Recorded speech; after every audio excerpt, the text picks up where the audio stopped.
Hello, and today we are right on the cusp of 80. This is Haizhen log number 79, and today, well, today I watched the Demon Slayer movie actually, and that was really enjoyable.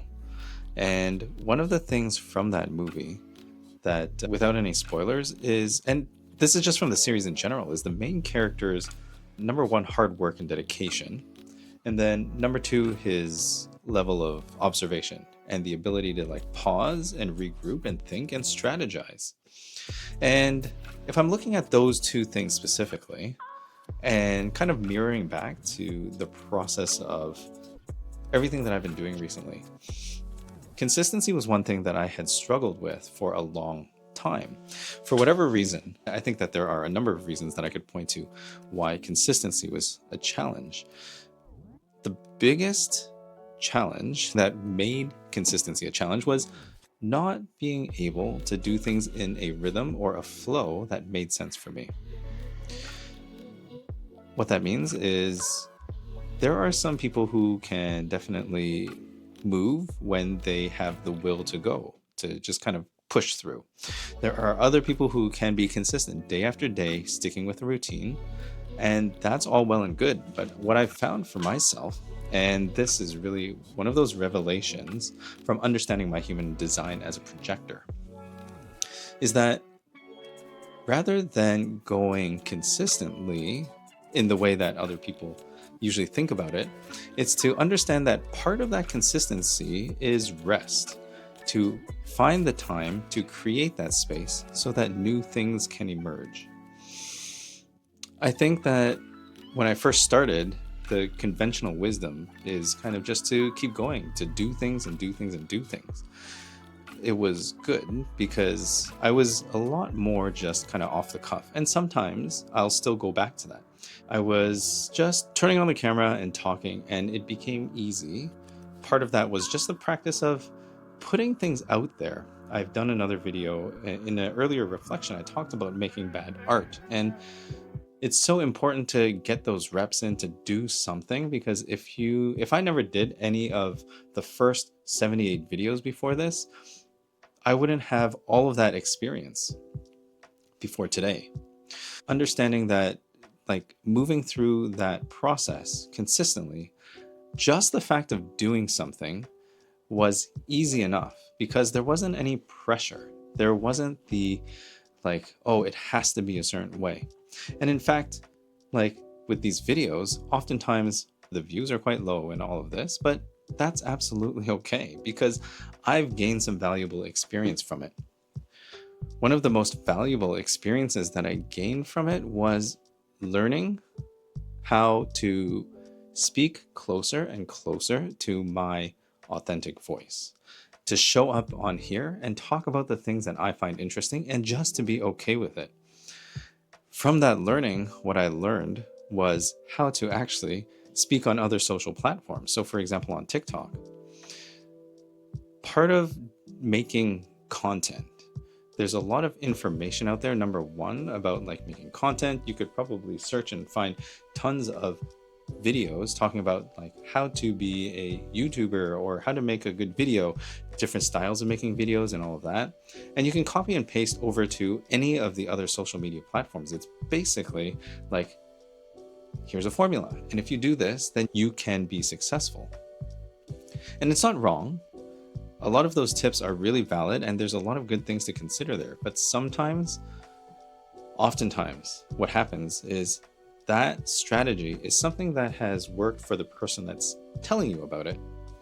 And it's not to discount their experience, but their experience won't necessarily map over one-to-one to your experience.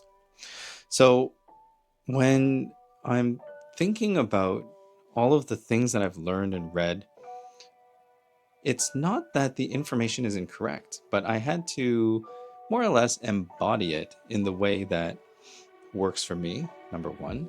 And then number two was to understand kind of what blocks were in the way. I remember early on when I was starting this whole journey, and this was even before I started these videos, and I was thinking and learning about marketing and learning about how it was important to find an audience, to niche. And I had a almost visceral reaction to that. It was partly to say that I want to help everybody, so I'm just going to like help everybody because I know that I can. I know that I have tools and I can teach different ways of solving problems and moving past barriers and blocks and things like that. And one of the things that's most difficult to do as an individual is to see where your own blocks are, or to even admit that you have those blocks. What I realized was all that advice, all that teaching, all that marketing knowledge, it's very accurate. But to manifest it in my own experience required me to move past and let go of some of the blocks that I had that was keeping me from showing up in the way that I needed to connect with other people. Specifically, what that means was I had to stop trying to play a character or trying to say things that I thought would be helpful or interesting, basically, to somebody else, which is to say, I was looking for the right mask to put on so that other people would see me and then, follow, like, subscribe, and all of these things. The most important thing is actually to like the content myself and to be okay with what I was putting out there and to just really speak freely without the worry of, who's going to be offended by this? Who's going to listen to this? Is this going to be interesting to anyone? It may not. I think that the insights that I would share here, my reflections, I remember that there were times when I would kind of go into teaching mode of like, oh, here's a concept, and kind of go down that route. And in some ways that was to offer some value to you, the viewer. But really at the heart of it, these reflections are for myself so that I can talk. I can just record this journey. So as I'm going through this, recording for so many days in a row, just doing and making this content, it was important for me not to attach to any specific outcome. Because when there is an outcome or an expectation attached, then it's almost like you're observing the state that you want to end up as, and then you can't really approach your work as authentically and as genuinely as you possibly can. So as I learned through that, what that consistency has afforded me is to be able to show up on different platforms just as myself. And as a result, my TikTok account has been taking off, I would say. It's not groundbreaking or world-shattering numbers, but what is really interesting is the comments. I had posted videos before, and what I found was they would go out. Sometimes they'd get views, they'd get likes, but rarely would I ever get any comments. Rarely would I get any favorites on those videos. But when I began just expressing myself, then people started commenting and people started asking questions. And the people that resonated with the message that I had, like my specific observation or perspective on something, then they would engage and put a comment. I was a little bit surprised, actually. I was kind of shocked. The consistency of doing this is one of the things that was really helpful for me. And now just to bring it back to the very beginning of the video, when I was talking about the main character of Demon Slayer, the other thing was his ability to stop, pause, and reassess in the moment. The importance of planning, the importance of stepping back, making a plan, and readjusting if the plan isn't going accordingly. So rather than the usual way of approaching marketing in terms of strategy, of thinking like I have to do these different things so that the strategy can happen, like that's all part of it. That part is easy. The actual strategy for me to pause and reflect on was to identify when I was kind of moving away from showing up authentically and focusing on the things that I wanted to talk about and expressing things that way. And then instead of doing that, that was the strategy. It was to realize in the moment, to hold myself back from like, oh, like this video is getting more views than the other ones. What did I say in this video? Maybe I can go back and reverse engineer it and then create a script or whatnot. And I think that I've been there before. I've done that actually. And it was an awareness, a strategy really to avoid that and actually just continue going on, putting in the reps, doing the work, being consistent, and then resting at the same time. Rest looks different for different people. And sometimes for me, rest is just doing something different. And if I'm having fun in doing it, then it's restful, because fun is like play and it becomes less like work. So being able to find a way of doing this where it feels fun and restful, and like almost using that as a guiding light, is so important. Some of the other things that changed was like I kind of got back into playing video games again, surprisingly. Like after I finished my MBA degree, school was done, there were no more classes, no readings, no class time. There was more space. And one of those things that took like kind of backfilled into that space was video games. And that's been really restful.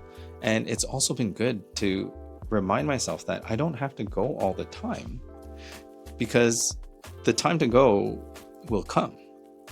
But if I don't have the gas in the tank to go when that time comes, then I'll just be stuck. So we're just on the cusp of video number 80, and then we'll be really into like the home stretch of the first 90. Just if like, I would not be surprised if this was the first time you saw me across this thing. So hello, my name is John. I'm the Haizhen Resonance. I am a human design reader, hypnotist, blah, blah, blah, all of this stuff. But what I really wanted to say was, back when I started these videos, the reason I started this was because of a TikTok that I saw that said to go ahead and record myself for the next 90 days, because everything's going to change, and everything is changing.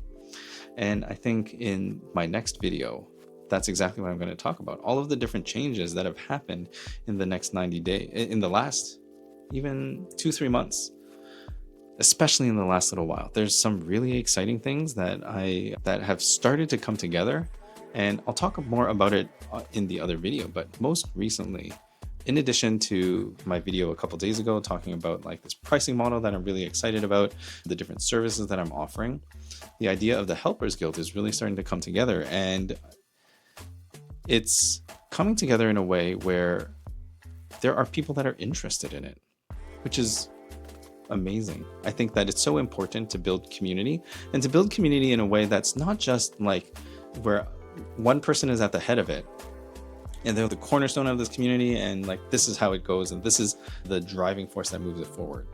I think direction is important, and at the same time there needs to be some type of reciprocity and some type of flow back and forth. And that's kind of what's coming together. That's the process and journey that I'm on. So I'm thinking the last thought that I'll leave you with is just this idea of observation. If you think about like that classic experiment in quantum physics, the Schrodinger's cat, you have a cat in a box and you don't know what state it's in until you observe it. Like you have to open the box and see what happens. This is kind of the way of explaining like the wave particle duality with light. It's like when you observe the light will determine how it acts, either as a particle or as a wave. So in terms of observation, one of the things is, if I was looking at this business and this whole process as having to be a very specific way, then if I was locked into that is the focus, that's the observation. And there would be very little room for other things to come up, or other things would come up and I would not notice them. So relaxing that vision and just opening it up has just been really interesting. It's almost like removing the observation for a moment and just allowing what emerges to emerge. So the next time that you're boiling water, right? They say that a watched pot never boils. And try it. Watch the pot.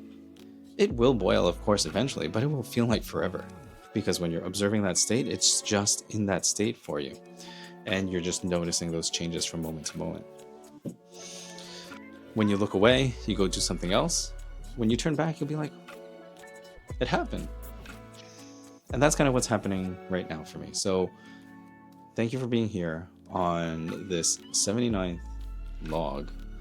And it's going to be interesting over the next little while with all of the traction and kind of like interaction and engagement, like all of this process, like in content creation and my efforts to put work out there to connect with others. I think it's going to be, well, I know it's going to be really interesting. At least it's going to be interesting for me. So I hope that you like and subscribe, share, tell somebody about this. Follow me on TikTok. You can follow me on Instagram as well. I got some reels and things up there that you might find interesting. And we're going to keep going and see where this goes. I don't know exactly what's going to happen after I get to the 90. Something's going to continue, but I'm just leaving that open because that is almost 2 weeks from now, 1.5 weeks, and a lot can change in that time. So until the next time we meet, thank you for your cooperation.